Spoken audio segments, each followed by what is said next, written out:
Make sure we got all our headphones off.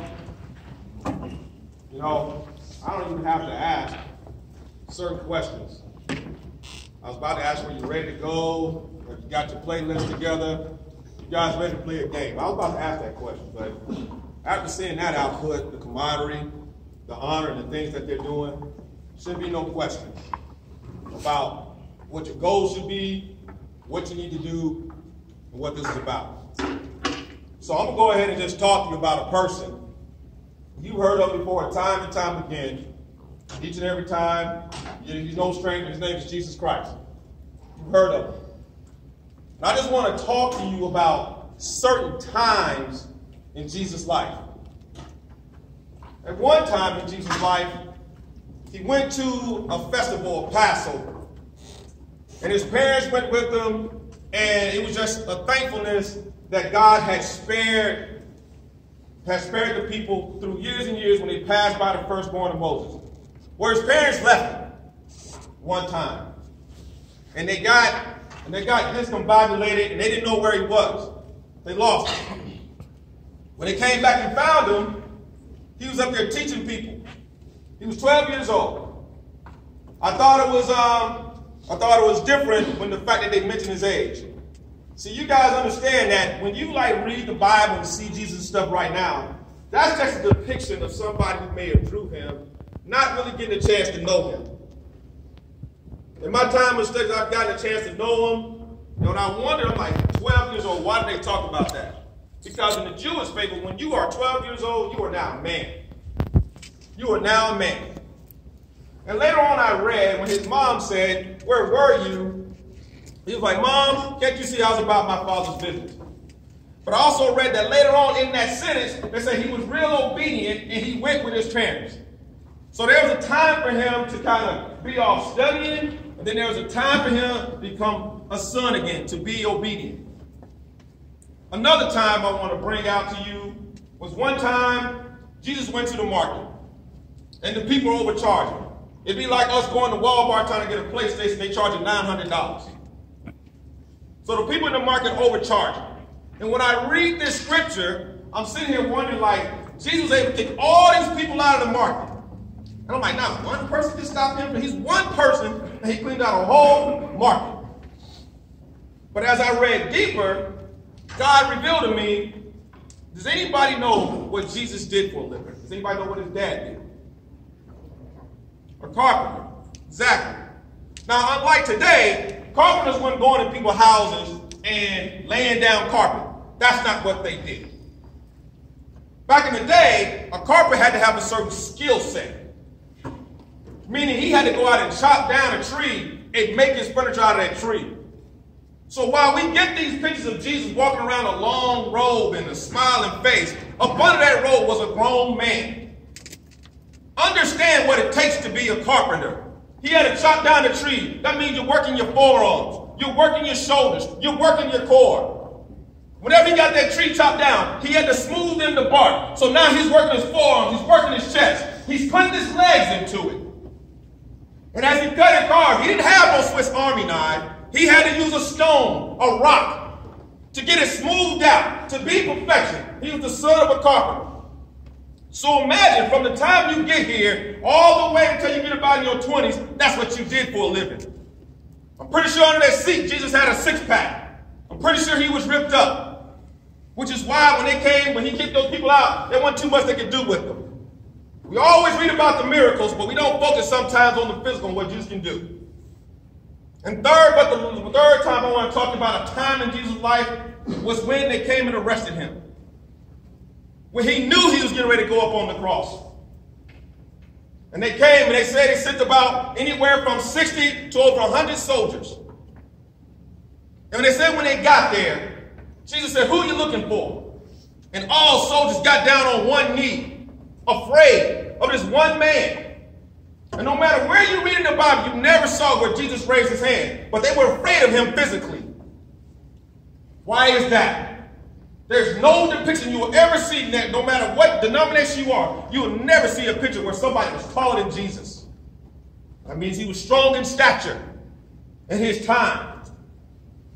So during that time they came to arrest him, Peter jumped up and cut somebody's ears off. And Jesus said, hey, put your knife away. He healed the guy. He said, because this is my time. It's my time to go. This is my time to make the sacrifice for what I came here to do. Sacrifice for my sins and yours. And the fourth and final time I want to talk to you about is when Jesus went up on the cross. I don't think you guys understand that when you see what a crucifixion is, it is designed to suffocate you internally. So unlike the other criminals, when they broke the criminal's legs next to him, when the thief on that side got his legs broke, he went down. It was easy for him to suffocate. When the thief on the left side got his legs broke, he went down. It was easy for him to suffocate.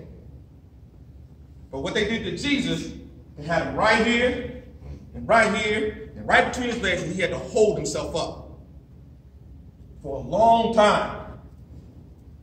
In his time, he was holding himself up until finally he gave up the ghost. And gentlemen, as I talk to you today, I want to ask you, what are you going to do with your time? What are you going to do with your time? Because in a little while, we all get 4 quarters. Both teams got 4 quarters now to find out what you're going to do with your time. Coaches, what are we going to do with our time? You had the off season. Everybody got the same. If we want to sit here and question God about something, God is like, what do you want me to do? I done gave you time. Players who are not going to play tonight, during the game, what are you going to use your time for? Are you going to look up in the stands and try to find a girlfriend and look cute? Or are you going to be engaged with a starter or a position you play, trying to find out what I need to do just in case this next man up? What are you going to do with your time? Coaches, during the game, are we going to stay on the same page, or are we going to worry about one bad call and stay on that one bad call for 20 seconds instead of using our time to go on to get the next play and get it back? And last but not least, the players. What are you going to use your time for? Because I know if I had the opportunity tonight, if I'm the offensive lineman, my time is going to be used to move heaven and earth to get somebody to get the hell out the way. That's what my time's going to be. If I'm a receiver, ain't no double coverage. The ball is mine when it's in the air. It's what I do. It's my time. It's my time of possession. If I'm a defensive back, I'm coming up hitting you so hard, you don't understand that your girlfriend going to be upset tonight because she know you're going to do nothing but go home and play the game tonight if I'm a defensive back. That's what I'm doing with my time. If I'm a defensive lineman, there ain't a double team in the world that can handle me tonight because I got to sit here and rearrange your position so my linebackers can get to your quarterback. That's what you got to do with your time. And my quarterbacks, last but not least, what you do with your time is that you believe in your teammates. You believe in the play calls. And you lead this team the right way. And the time we got to have right now that you need to understand that you guys need to be more than a team. We got that part out of the way. You're a team in all season. When you go down this road, we got to be a family. And I was doing my best, and I don't think things are coincidence. Mr. Harrison is here, and I was going to end this thing going like, we all get the same time. 4 quarters to get at it, 4 quarters to hit somebody in the mouth, but ain't always the case. His son didn't get the time he thought he was going to have. So while we getting ready to go out here right now, we know that next Friday ain't guaranteed. It ain't guaranteed. So what are we going to do with our time? What are we going to do with our time? We thought Harrison had a longer time, but he didn't. So when we travel down this world tonight, I'm using my time, I promise I'll be on that sideline, be room. I use my time to drive 3 hours to make sure, man, I want to see somebody hit the mouth. I swear to God, man, we ought to sit there and see some body rocking. Ought to understand that this team, they call themselves the Bulldogs, I promise you need to put a mullet on their mouth. The moment you see it, you need to use your time to have some energy about yourself. You need to use your time to impose your will. You need to use your time to understand that we are the guard, Charles Anderson Trojans, and they don't have a chance tonight. Use your time wisely, gentlemen. And after you get this victory tonight, understand, Coach got things on. After you get this victory tonight, man, you get up Sunday morning, you thank the good Lord, let's find us a church. live our lives correctly, man, and use your time wisely, fellas. I love you. May God keep you. Bless you guys.